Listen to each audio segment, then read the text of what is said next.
Love marriage देवरानी और arrange marriage जेठानी की समर वेकेशन शॉपिंग। अरे बाप रे, मेरे छोटे बेटे ने इतने पैसे वाली लड़की से लव मैरिज की है। इसके पहनावे और गहने देखकर तो लगता है कि इसके पास बहुत पैसे हैं। हाँ बहू रानी, घर के अंदर आओ। जी माँ जी। अगले दिन सुबह इशिता रसोई में खाना बना रही थी, वहीं कनिष्का भी खड़ी होती है। तभी वहां पर लाजवंती आती है। और बहू क्या बन रहा है खाने में? माँ जी दाल मखनी चावल रोटी मिक्स वेज बना रही हूँ। तू चुप कर, तुझसे थोड़ी पूछ रही हूँ, मैं तो अपनी लव मैरिज करके आई बहू से पूछ रही हूँ। सॉरी मम्मी जी, पर मुझे तो खाना बनाना ही नहीं आता। कोई बात नहीं बहू, तेरी जेठानी है ना, वो बना लेगी। अब कुछ देर बाद इशिता सबका खाना परोसती है। खाना तो बड़ी भाभी के हाथ का लग रहा है। कनिष्का, तुमने कुछ नहीं बनाया क्या? मुझे भी लगा था कि नई बहू के हाथ का खाना खाने को मिलेगा। वो अरे खबरदार, मेरी लव मैरिज वाली बहू को कोई कुछ नहीं कहेगा। इसी तरह कनिष्का की शादी को 1 महीना गुजरता है और फिर हितेश और मुरारी को ऑफिस में उन्हें समर वेकेशन की छुट्टियां मिलती हैं। दोनों ही भाई ये बात अपनी पत्नियों से कहते हैं। कनिष्का, मुझे समर वेकेशन का ऑफ मिल गया है ऑफिस से। अरे वाह, ये तो बहुत अच्छी बात है। चलो ना कहीं चलते, वैसे भी हनीमून पर भी हम कहीं नहीं गए हैं। कह तो तुम सही रही हो। अच्छा बताओ, फिर तुम्हें कहाँ चलना है? मुझे तो मलेशिया जाना है, वो भी एयर टिकट से, फर्स्ट विंडो सीट पर बैठ के। और फिर समर वेकेशन की ढेर सारी शॉपिंग करनी है। ठीक है, फिर मैं अभी मलेशिया की 2 एयर टिकट बुक कर देता हूँ। दूसरी तरफ इशिता अपने पति मुरारी से, सुनिए जी, इस बार हम समर वेकेशन पर कहीं घूमने चले। कहाँ जाओगी? वैसे भी इस महीने ज्यादा सेविंग्स नहीं हो पाई हैं। अरे मुझे कौन सा किसी महंगी जगह पर घूमना है, मुझे तो बस अपने गांव जाना था। उसकी टिकट इतनी भी महंगी नहीं होती। आप ट्रेन की जनरल टिकट करवा दीजिए। अच्छा, गांव जाना था, ठीक है, इतना तो हो जाएगा। मैं हम दोनों की टिकट बुक कर लेता हूँ। अगले दिन सुबह, क्या बात है, दोनों बहू बहुत खुश लग रही हो आज। वो माँ जी, मैं हितेश के साथ समर वेकेशन पर मलेशिया जा रही हूँ, हमारी एयर टिकट भी बुक हो गई है। हर बड़ी बहू, तू कहाँ जा रही है? माँ जी, हम गांव जा रहे हैं और वो भी ट्रेन से। क्या आप गांव जा रही हैं जेठानी जी, वो भी ट्रेन से? So cheap. तो क्या हो गया देवरानी जी, ट्रेन में इंसान नहीं बैठते क्या? छोड़ना बहू, तू क्या इससे पूछती है, ये वैसे भी गरीब है, इसके लिए ट्रेन ही ठीक है। तू ये बता, तूने अपनी समर वेकेशन की शॉपिंग कर ली? अगर नहीं की तो मेरे पास कई सुंदर साड़ियां हैं, बोल तो निकाल दूं।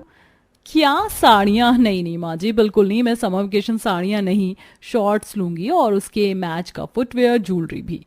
माँ जी, अगर देवरानी जी साड़ियाँ नहीं ले रही हैं तो आप मुझे दे दीजिए, मेरे पास वैसे भी पैसे कम है शॉपिंग करने के लिए। नहीं नहीं, वो साड़ियाँ बहुत महंगी, इसलिए मैं अपनी लव मैरिज वाली बहू को दे रही थी। तू इतनी महंगी साड़ी लेकर क्या करेगी? तू फेरी ठेले से कोई सस्ती साड़ी खरीद लियो। ठीक है माँ जी। अगले दिन कनिष्का हितेश के साथ बहुत बड़े शॉपिंग मॉल में जाती है। ये देखो हितेश, ये ड्रेस कैसी लग रही है मेरे ऊपर? बहुत खूबसूरत लग रही हो। सच में? रुको, मैं दूसरी ड्रेस ट्राई करके आती हूँ। कनिष्का चेंजिंग रूम से कपड़े चेंज करके आती है। अब बताओ, ये कैसी लग रही है? इसमें तो बहुत सेक्सी लग रही हो कनिष्का तुम। अब जहाँ कनिष्का समर वेकेशन की शॉपिंग मॉल से कर रही थी, वहीं दूसरी तरफ उसकी जेठानी फेरी वाले से साड़ी खरीदते हुए। भैया जी, ये साड़ी कितने रुपए की है? दीदी, ये सभी साड़ियाँ 400 रुपए से 500 रुपए रेट की हैं। हे भगवान, ये तो बहुत महंगी है। एक काम करती हूँ, 1 से 2 साड़ी खरीद लेती हूँ, बाकी सूट का कपड़ा खरीद कर उन्हें खुद सिल लूंगी। ठीक है भैया, ये 2 साड़ियाँ पैक कर दीजिए। वहीं दूसरी तरफ कनिष्का एक फुटवियर के शॉप पर हील्स लेती हुई। हितेश, ये देखो, ये हील्स मैंने जो पहना हुआ है, ये कैसा लग रहा है? बहुत सुंदर लग रहा है, और ये तो तुम्हारे हर ड्रेस पर मैच भी हो जाएगा। ठीक है, फिर तो भैया आप इसे पैक कर दीजिए। Okay madam. वहीं दूसरी तरफ कनिष्का की जेठानी एक ठेले पर से रिलैक्सो की चप्पल हाथ में लेकर, मैंने सुना है कि रिलैक्सो की चप्पल बहुत मजबूत और टिकाऊ होती है, लंबा सफर है इसलिए यही सस्ता और टिकाऊ चप्पल खरीद लेती हूँ।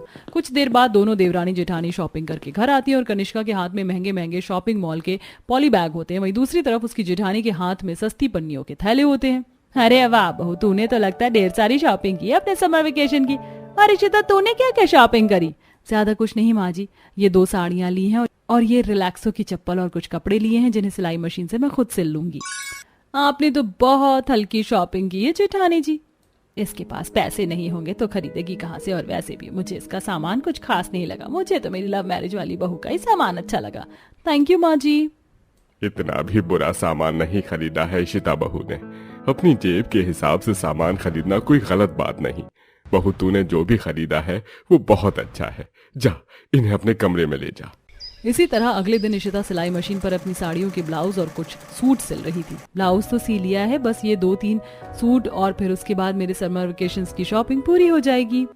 मुझे बहुत बुरा लग रहा है इशिता, पैसे ना होने की वजह से तुम अच्छी तरीके से शॉपिंग भी नहीं कर पा रही हो समर वेकेशन की, और हाथ से तुम्हें कपड़े सिलने पड़ रहे हैं। कोई बात नहीं, अब सिलाई आती है तो इतना तो मैं कर ही सकती हूँ। दूसरी तरफ कनिष्का डिलीवरी बॉय से प्रोडक्ट लेकर घर में आ रही होती है। अभी तक पार्सल आ रहे हैं घर में? क्यों बहू, अभी तक समर वेकेशन की शॉपिंग खत्म नहीं हुई क्या? माँ जी, सारी शॉपिंग हो गई, बस कुछ चीजें रह गई थी तो वो मैंने रात में ऑनलाइन ऑर्डर कर दिया था, बस पैकिंग करनी है, फिर सुबह निकल जाएंगे। अगले दिन इशिता ट्रेन में बैठकर अपने गांव के लिए निकल जाती है। वहीं दूसरी तरफ कनिष्का एरोप्लेन से मलेशिया के लिए निकल जाती है। दोनों ही देवरानी जेठानी समर वेकेशन पर अपनी मनपसंद जगह पर पहुंच जाते हैं। इशिता गाँव में अपनी माँ से मिलती है। हाँ गए दामाद जी, ये देखिए मैंने आप दोनों के लिए गाछी से कितने सारे आम और तरबूज तोड़ कर रखे हैं। आम तो बहुत ज्यादा रसीले लग रहे हैं माँ जी, मेरे मुंह से भी पानी आ रहा है। हाँ माँ, सच में मैं गांव के आम और तरबूज बहुत मिस कर रही थी। इशिता हाथ मुंह धोकर आम और तरबूज खाती है। माँ, मजा आ गया रस भरे आम और मीठे तरबूज खाकर। जहाँ इशिता गांव के मीठे मीठे फल का आनंद ले रही थी, वहीं दूसरी तरफ उसकी देवरानी मलेशिया में पहाड़ों और वादियों के बीच गर्मा गर्म मैगी खाते हुए। ओहो हो हितेश, कितना मजा आ रहा है मलेशिया की इन ठंडी वादियों और पहाड़ों के बीच गर्मा गर्म मैगी खाने में। तुम मेरी एक पिक्चर क्लिक करो ना इन पहाड़ों के पास। हाँ क्यों नहीं। हितेश पिक्चर लेते हुए। थोड़ा सा लेफ्ट हो जाओ, थोड़ा सा स्माइल। हाँ हाँ, ये हुई ना शानदार पिक्चर क्लिक। दूसरी तरफ इशिता गांव की नदी में पैरों को डुबोए बैठी हुई थी। कितनी खूबसूरत नदी है इस गांव में और कितनी ठंडी हवा चल रही, बहुत सुकून मिल रहा है यहाँ तो। असली मजा तो गांव में ही आता है, सही कहा था तुमने। दोनों ही Devrani Jethani summer vacation enjoy कर रही थी। कनिष्का मलेशिया में शॉपिंग करती हुई। कनिष्का यार, कितनी शॉपिंग करोगी? समर वेकेशन पर आने से पहले भी तुमने इतनी शॉपिंग की थी, अब मेरी जेब पूरी खाली हो चुकी है, मेरे पास पैसे नहीं है, घर भी जाना है। ठीक है बाबा, बस ये लास्ट है। दूसरी तरफ इशिता भी अपने गांव से कई तरह के सामान खरीदती है। कुछ दिनों बाद दोनों जेठानी देवरानी अपना वेकेशन खत्म करके घर लौटती। कनिष्का के हाथ में 2 सूटकेस होते। लाजवंती को लगता है कि सूटकेस में उसके लिए भी कुछ ना कुछ जरूर होगा, इसीलिए वह खुशी खुशी सूटकेस को छूती है। तभी कनिष्का लाजवंती को धक्का देते हुए कहती है, 1 मिनट, आपकी हिम्मत कैसे हुई मेरे सूटकेस को छूने की? दूर हटिए, इसमें आपके लायक कुछ सामान नहीं है। ये दोनों सूटकेस में मेरे बहुत ही इंपॉर्टेंट और एक्सपेंसिव चीज है और इन्हें मैं अपने कमरे में ही खोलूंगी, दूर हटिए। अरे कैसे बोल रही हो? हितेश इतना कही रहा होता है कि तब तक कनिष्का अपने दोनों सूटकेस लेकर वहां से चली जाती है, जिसके बाद इशिता अपने थैले में से सामान निकालते हुए कहती है, ये देखिए माँ जी, मैंने आपके लिए गर्मी में पहनने वाली प्योर कॉटन की साड़ियां लेकर आई हूँ और ये देखिए, ये सोने का हार और ये सोने की चूड़ियां भी। गांव में सोना बहुत सस्ता था तो मैंने ये ले लिया आपके लिए। हाँ माँ, ये सब कुछ इशिता की पसंद का है और आपको पता है इसने अपने लिए कुछ भी नहीं लिया है, सब कुछ आपके और पिताजी के लिए लिया है। हम सब जानते हैं कि लाजवंती लव मैरिज वाली बहू को ज्यादा इंपॉर्टेंस देती थी, लेकिन आज उसका ये बर्ताव देखकर लाजवंती का दिल टूट गया था। वहीं इशिता का लाया हुआ सामान और उसके अंदर अपनी सास के प्रति इतना प्यार देखकर लाजवंती को अपनी गलती का एहसास होता है। बहू, तू मेरे बारे में इतना सोचती है, मैं तो तुझे बहुत बुरा भला कहती थी, तुझे कभी प्यार भी नहीं किया और जिसे प्यार किया उसने तो मेरी कदर ही नहीं की, मुझे माफ कर दे बहू। नहीं माँ जी, आप मुझसे बड़ी हैं, आप मुझसे माफी मत मांगिए। इस दिन के बाद से लाजवंती के मन में इशिता के प्रति जो भेदभाव था वो हमेशा के लिए खत्म हो जाता है। घमंडी पल्लवी सोफे पर बैठी थी जबकि गरीब लक्ष्मी जमीन पर बैठकर उसका पेडिक्योर कर रही थी। कितना मजा आ रहा है इसी की ठंडी हवा खाने में। ओ मेरी गरीब बहन जी, तेरे हाथों में दम नहीं है क्या? अच्छे से मेरा पेडिक्योर कर, मैल उतरना चाहिए। जी दीदी। तभी हाथों में मिठाई का डब्बा लिए हरिकिशन आता है। उर्मिला जी, कौशल्या भाभी, कहाँ हैं आप? ओह नो, अगर पापा ने मुझे इससे पेडिक्योर कराते देख लिया तो राशन पानी लेके चढ़ जाएंगे। अरे ओ बहन जी, दफा हो मेरे पास से। अरे भाग्यवान, जल्दी से आ भी जाओ। है जी, आ गई। क्या बात है, बड़े खुश लग रहे हैं जी। मतलब कि हमारी पल्लवी लड़के वालों को पसंद आ गई। लाखों में एक है मेरी बेटी। हाजी, एक और बड़ी खुशखबरी है। दरअसल लड़के वाला 2 भाई है। मैं पल्लवी के संग संग लक्ष्मी की तस्वीर भी लेकर आया था और देखो भगवान की दया से लक्ष्मी दशरथ जी को जच गई है। एक ही मंडप में दोनों बेटियों का कन्यादान कर दूंगा। एक परिवार में अपनी चचेरी बहन का रिश्ता लगने से पल्लवी चिढ़ जाती है। Daddy, this is not fair. अरे सारी जिंदगी आपने इनका खर्च उठाया, खिलाया पिलाया, ये क्या कम था जो आप इसको मेरे ससुराल तक पीछे पीछे लगा रहे हैं? आप इसकी ही शादी करवा दीजिए। घमंड दिखाकर पल्लवी कमरे में आ जाती है। हे भगवान, ये लड़की भी ना बिल्कुल बैल बुद्धि है, इतना अच्छा खासा दौलतमंद रिश्ता ठुकरा रही है। अभी आप चिंता मत कीजिए, मैं समझाती हूँ जाकर उसे। उर्मिला पल्लवी के पीछे कमरे में आती है। मम्मी प्लीज, अगर आप अपनी बातों से मेरा माइंड वॉश करने आई हैं तो चली जाइए, क्योंकि अपनी चचेरी बहन को मैं रास्ते का कांटा नहीं बनने दूंगी। पल्लवी बेटी, एक बार गुस्सा थूक कर ठंडे दिमाग से सोच। अगर ये तेरी देवरानी बनकर तेरे ससुराल जाएगी तो तुझे फ्री फंड की नौकरानी मिल जाएगी। पल्लवी खुशी खुशी राजी हो जाती है। एक तरफ शादी की तैयारी हो रही थी, वहीं उर्मिला लड़ते हुए, अजी अगर तुम्हारी भतीजी को 4 जेवर नहीं चढ़ेंगे तो शादी में भूचाल नहीं आ जाएगा। तुम्हारे भाई के जाने के बाद सारी जिंदगी इन दोनों माँ बेटी का भार उतार दिया, इतना बहुत है। दहेज, रुपया, पैसा, जेवर देने की कोई जरूरत नहीं है। सारा दहेज हमारी पल्लवी को दिया जाएगा ताकि मेरी बेटी का दर्जा उसके ससुराल में सदा ऊंचा रहे।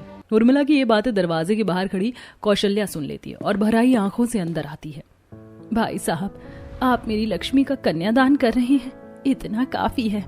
बाकी मैंने गांव में खेत की बुआई की हुई है, उसकी कटनी करके दहेज की व्यवस्था मैं देख लूंगी, जो बन पड़ेगा। अभी तो शादी में समय है, मैं कटनी करके लौट आती हूँ। कौशल्या अगले दिन लक्ष्मी को लेकर गांव जाकर फसल की कटनी समाप्त करती है और कुछ साड़ियां खरीदती है। वहीं मिट्टी के बर्तन, मटका, घास का बिस्तरा देकर विदाई करती है, जबकि पल्लवी खूब सारा फर्नीचर का सामान दहेज में लेकर आती है। पड़ोसन शांता प्रशंसा करती है। क्या बात है सुषमा देवी, तुम्हारे तो दोनों हाथों में लड्डू है, दहेज तो खूब मिला है समधी आने से। तभी सुषमा पल्लवी के दहेज को देखकर लक्ष्मी को ताना कसते हुए, अरे शांता बहन, केवल मेरी पल्लवी बहू सही ढंग का दहेज लाई है, मगर दूसरी वाली के माँ तो मिट्टी के बर्तन चढ़ाई हैं। वरना तुम्हें तो पता है तिवारी जी तो मेरे राम को अपने घर का दामाद बनाना चाहते थे और लाखों रुपए का दहेज देने को भी तैयार थे। ससुराल में बहू का दर्जा तो दहेज देख कर दिया जाता है। आओ मेरी प्यारी पल्लवी बहू। नकचड़ी सुषमा लक्ष्मी को नजरअंदाज करके पल्लवी की आरती करती है। माँ, आप लक्ष्मी का स्वागत करवाना भूल गई। सुषमा, ससुराल में बहू का दर्जा लक्ष्मी का होता है। दोनों बहू में ऐसा भेदभाव करना तुमको शोभा नहीं देता। अजी तुम तो मुझे मत ही सिखाओ, तुम्हें ही ज्यादा भलाई करने की सूझी थी। बिन बाप की बेटी को अच्छा ससुराल मिलना चाहिए। सुषमा मुंह मोड़कर चली जाती, तभी उर्मिला फोन खड़काती है। क्या कर रही है मेरी लाडली बेटी? बस अभी अभी कमरे में आई हूँ माँ। तेरा कमरा तो फर्स्ट क्लास का होगा। कुछ खास नहीं, ठीक ठाक है माँ, मगर पलंग पसंद नहीं आया। ड्रेसिंग टेबल भी ओल्ड जमाने का है और एसी भी 3rd क्लास लगा है। अच्छा ऐसा क्या? बेटी तू अपने दहेज का सारा सामान अपने कमरे में सेट कर ले। कैसे कैसे तो तेरे पिताजी से लड़ झगड़ कर मैंने तेरे लिए दहेज का एक सामान इकट्ठा किया था। कोई और राज करे, मुझे अच्छा नहीं लगेगा। अरे पल्लवी बहू, किससे बातें कर रही हो? समधन जी हैं क्या? नहीं तो मम्मी जी, वो मेरी दूर की सहेली थी, बधाई देने के लिए कॉल आया था। माँ जी मैं सोच रही थी अपने दहेज का सारा सामान अपने बेडरूम में शिफ्ट करवा लूं तो बढ़िया लगेगा, सब कुछ नया नया। ये सुनते ही सास की शक्ल बन जाती है। हाँ क्यों नहीं बहू, तेरे इस्तेमाल के लिए मिला है सामान, लगवा लेना। बाकी मैंने एकदम नरम मुलायम रुई के गद्दे डलवाए हैं, इस पर सोकर तुमको बहुत ठंडक मिलेगी, गर्मी का एहसास भी नहीं होगा। ओह सो स्वीट सासू माँ। वहीं लक्ष्मी पसीने में भीगी सास से बिस्तर मांगने आती है। माँ जी मेरे कमरे में पलंग तो है ही नहीं और बिछौना भी नहीं है। पलंग पर सोने के लिए दहेज में पलंग लाना भी पड़ता है। जो स्टैंडर्ड घास की चटाई लाई है ना पीहर से, उसी पर सो। जी माँ जी। ऐसा सलूक कोई दुश्मनों के साथ भी नहीं करता जैसा माँ मेरी लक्ष्मी के साथ कर रही थी। इसी प्रकार अगला दिन शुरू होता है। तड़के सुबह पल्लवी का फोन बजता है। कितनी मस्त नींद आई थी, पता नहीं कौन मिस कॉल मार रहा है। हेलो पल्लवी, जल्दी से जाग जा। क्या माँ, आपने सुबह सुबह फोन खड़का दिया, सोने दो मुझे। अरे बेटिया, जो जागता है वो पाता है, जो सोता है वो खोता है। आज तेरी पहली रसोई है, अगर तुझे ससुराल में अपना दर्जा ऊंचा रखना है ना तो अभी मौका है। पल्लवी नहा धोकर रसोई में आ जाती है, जहाँ लक्ष्मी सारे काम निपटा चुकी थी। सुप्रभात दीदी, मैंने साफ सफाई सब कुछ कर दिया है। हाँ तो ज्यादा बनकर मत दिखाओ, कोई पहाड़ नहीं तोड़ा। और अपना मुंह बंद रखना। सास के किचन में आते पल्लवी पैर छूकर प्रणाम करती है। प्रणाम माँ जी, मैंने सारी साफ सफाई पूजा पाठ भी कर लिया है। सच में पुरखे सही बोल गए, घर में बहू आने से लक्ष्मी भी आ जाती है, तभी तो तेरा दर्जा बड़ा है। तुझे जो ठीक लगे बनाकर खिला दे। माँ जी मैं क्या बनाऊं? तू तो मेरी मर्जी के खिलाफ इस घर में बहू बनकर आई है, इसलिए मुझसे मत पूछ क्या पकाना है। और इस रसोई में केवल मेरी पल्लवी बहू खाना पकाएगी। तू अपने जो मिट्टी के बर्तन लाई है उसमें पका खाना, इस किचन में तेरी औकात नहीं। ये सुनकर लक्ष्मी का दिल टूट जाता है। वह बिना कोई शिकवा जताए कड़ी धूप में अंगीठी पर खाना बनाती है, वहीं पल्लवी उससे चिढ़ती है। हाँ, जितने ये चूल्हा फूंक फूंक कर एक सब्जी तैयार करेगी, इतने में तो मैं फटाफट से सारा खाना बनाकर खिला दूंगी। तभी गैस तेज होने के चलते खाना जल जाता है और पल्लवी सबको होटल का खाना मंगवा कर खिलाती है। वाह बहू, गर्मी में ठंडे पकवान का कोई जवाब नहीं है। तुम तो अन्नपूर्णा हो साक्षात। सच में लक्ष्मी, तुमने ये आम पन्ना, शिकंजी, सलाद बहुत बढ़िया बनाया है और खीर पूरी सब्जी भी बहुत लजीज है। धन्यवाद भैया जी। तरफदारी सुनकर पल्लवी जलकर खाक हो जाती है। अब हर दम लक्ष्मी के खिलाफ सास को भड़काती है और अपने पक्ष में रखने के लिए बाहर का खाना खिलाती, शॉपिंग करवाती। फिर एक दिन OMG, ये वन पीस कितना प्यारा आया है, बाकी के ड्रेसेस भी ट्राई करके देख लेती हूँ। तभी कमरे में सुषमा आ जाती है। अरे बहू, तूने अपने लिए कपड़े मंगाया है, मेरे लिए 2-4 कॉटन की साड़ी मंगवा लेती। इस पर पल्लवी सास को बड़े घमंड से झाड़ देती है। मम्मी जी, मेरे पास पैसों का पेड़ नहीं लगा कि आपके लिए खर्च करती रहूं, और प्लीज दोपहर के टाइम मेरे कमरे में मत आया कीजिए, आई एम वेरी टायर्ड, मुझे आराम करना है। अच्छा ठीक है बहू, तू आराम कर ले। उतरा हुआ मुंह लेकर सुषमा कमरे से चली जाती है। फिर एक सुबह, मम्मी जी, देवर जी तो महीने का 10,000 रुपए देते हैं, इतने में 3 टाइम का खाना, फल फ्रूट सब कुछ खाते हैं। ज्यादा खर्चा तो मेरे पति का लगता है, इन्हें कह दीजिए अपना खाना पीना अलग कर लेंगे। बड़ी बहू, ये सारे फैसले करने के लिए अभी इस घर का मुखिया जिंदा है और इस घर में 2 जगह चूल्हा नहीं जलेगा, समझ गई? अजी, मैं पल्लवी बहू के फैसले से सहमत हूँ। राम लक्ष्मी, तुम अपना अलग देख लो खाने का जुगाड़। अपने छोटे वाले बेटे के साथ रहकर सूखी रोटी खाने से अच्छा मैं बड़े वाले के साथ रहकर घी में चुपड़ी रोटी और मटर पनीर खाने को मिलेगा। दोनों कच्चे कोठरी में गुजारा करने लगते हैं। गरीब बहू अंगीठी पर मिट्टी के बर्तनों में खाना पकाती, वहीं पल्लवी पैर पसार कर पड़ी थी। पल्लवी बहू, शाम हो गई, अभी तक तुमने खाना बनाना चालू नहीं किया। तुम्हारे ससुर जी को दवाई खाना होता है। माँ जी, मैं खाना बनाऊंगी तो आप क्या अचार डालने के लिए हैं? मतलब मैं कुछ समझी नहीं बहू। मतलब साफ है मम्मी जी, मेरा पति कमाए और मैं आप दोनों को बना कर खिलाऊं? नेवो मम्मी जी। चल कोई नहीं, मैं बना लूंगी। सुषमा उतरा हुआ मुंह लेकर गर्मी में खाना पकाती है। बिस्तर पर चाय पहुंचाना, परोस कर खाना देना सुषमा का जिम्मा बन गया था। धीरे धीरे उसकी सेहत खराब होने लगती है। ओहो, बड़ी गर्मी है। इस गैस फैन के चलने के बावजूद भी गर्मी पास नहीं हो रही। एसी चालू कर लेती हूँ। तभी एसी चलाते ही पल्लवी आकर बंद करते हुए, माँ जी, एसी चलाकर खाना कौन बनाता है? देखिए गैस और बिजली का बिल दोनों बर्बाद हो रहा है। बहू, बहुत गर्मी लग रही थी तो थोड़ी देर के लिए चला लिया। मम्मी जी, बिजली का बिल ससुर जी नहीं भरते, तो इसलिए थोड़ा लिमिट से खर्चा कीजिए। एसी का रिमोट लेकर पल्लवी रसोई से चली जाती है। सुषमा फूट फूट कर रोती है। धीरे धीरे गर्मी में खाना बनाने से उसकी हालत खराब हो जाती है। पल्लवी बहू, डॉक्टर को बुला दे जरा। लो, एक तो इनके खाने पीने का खर्चा उठाओ और सुई दवाई भी करवाओ। मेरे पति के पैसे खर्च करवाने पर तुले रहते हैं। मैं किटी पार्टी में जा रही हूँ, प्लीज आप ये मेलोड्रामा बंद कीजिए। पत्थर दिल पल्लवी बीमार सास पर बिल्कुल मुंह नहीं खाती और चली जाती है। लाचार होकर ससुर लक्ष्मी को बुला ले आता है। माँ जी, आप देखना, अभी आपका बुखार उतर जाएगा। लक्ष्मी ठंडे पानी की पट्टी कर रही होती है, तभी संजय डॉक्टर को ले आता है। आइए डॉक्टर साहब, ये रही मेरी माँ। डॉक्टर सुषमा को इंजेक्शन लगाते हैं। देखिए, इन्हें काफी कमजोरी है। लगता है बुढ़ापे की उम्र में इन्होंने जरूरत से ज्यादा काम किया है। इन्हें देखभाल की जरूरत है। लक्ष्मी सुषमा की दिन रात सेवा पानी करती है, उसे खाना खिलाती है, मालिश करती, बाल बनाती और रात भर उसके पैरों के पास ही रहती है, जिससे सुषमा की आंखें खुल जाती हैं और वो भली चंगी हो जाती है। संजय, देखो मम्मी जी बिल्कुल ठीक हो गई हैं। खबरदार जो मुझे मम्मी जी बोला, ये अधिकार तू खो चुकी है बहू। लक्ष्मी बहू, मुझे माफ कर दे। मैंने तुझे हरदम दुत्कारा और जिसे मैंने बहू का दर्जा देकर सरमाते पर बिठाया, वो मन की मैली निकली। आज से कभी तू मेरे चित्त पर नहीं चढ़ेगी पल्लवी बहू। मेरी केवल एक ही बहू है, लक्ष्मी बहू। आखिर में लक्ष्मी के तपस्या का फल उसको मिलता है और मान सम्मान के साथ उसको ससुराल में बहू का दर्जा मिलता है।